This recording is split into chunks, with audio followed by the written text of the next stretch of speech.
The match is tied. 90 minutes are gone. Everything hurts. The crowd is on their feet. And instead of the final whistle sending everyone home, the referee points to the center circle. There is more football to play. This is extra time, the rule that keeps the game alive when neither team has done enough to win. And by the end of this video, you will know exactly how it works, why it exists, and why the players look like they are running through sand when it happens. Start with the basics. Extra time only happens in knockout matches. In the group stage, a draw is fine. Both teams get a point and move on.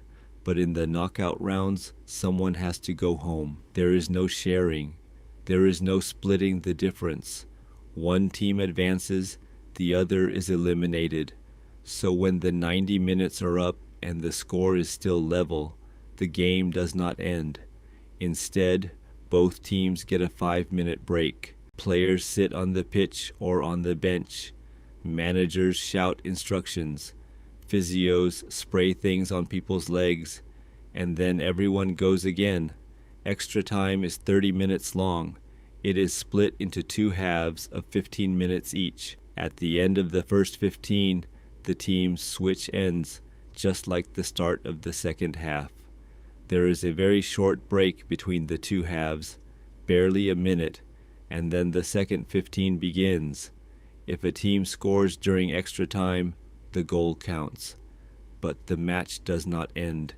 The full 30 minutes are played regardless. This was not always the case. Between 1998 and 2002, FIFA tried something called the Golden Goal Rule.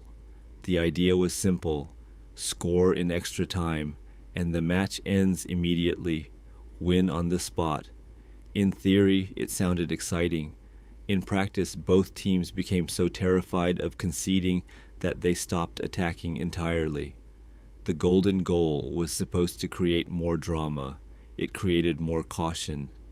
FIFA abolished it in 2004, and it has never come back. Now the full 30 minutes are always played no matter what. Here is the question most people are afraid to ask. Why do the players look so exhausted in extra time? A professional footballer runs approximately 10 to 13 kilometers in a single match. That is not jogging. That includes sprints, changes of direction, physical duels, and almost no standing still.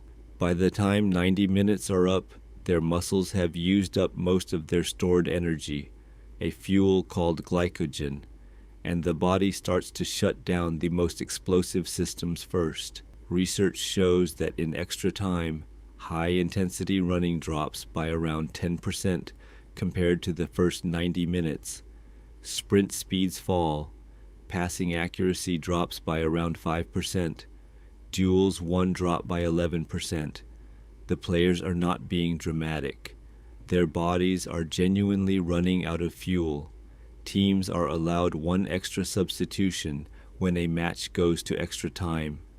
During the 90 minutes, each team is allowed 5 substitutions. If the game reaches extra time, both sides get 1 additional change, making 6 substitutions in total. A manager who saves that 6th substitution is watching the clock very carefully. Bring it on too early in extra time, and the fresh player might not be available at the most critical moment. Wait too long, and it is wasted. If the 30 minutes of extra time end and the score is still level, the match goes to a penalty shootout. That is the order. 90 minutes of normal time, 30 minutes of extra time, then penalties. The penalty shootout is its own separate explanation, and if you have not watched that video yet, it is linked below. But for now, just know this. In the 2014 World Cup final, Germany and Argentina played out a goalless 90 minutes. A substitute came on in extra time and scored in the 113th minute to win Germany the World Cup. In the 2010 final, Andres Iniesta scored in the 116th minute to give Spain their first and only World Cup title. In the 2016 European Championship final, a player who had never scored for his country in a major tournament final came off the bench and scored in the 108th minute to win Portugal the championship. Extra time does not just produce goals, it produces the goals that people remember for the rest of their lives. So, the score is level after 90 minutes, 5-minute break, 15 minutes, short break, 15 more minutes. If the score is still level after all of that, penalties. That is extra time, every single part of it. The game has not changed. You have. You're welcome. Subscribe if you enjoy football explained simply.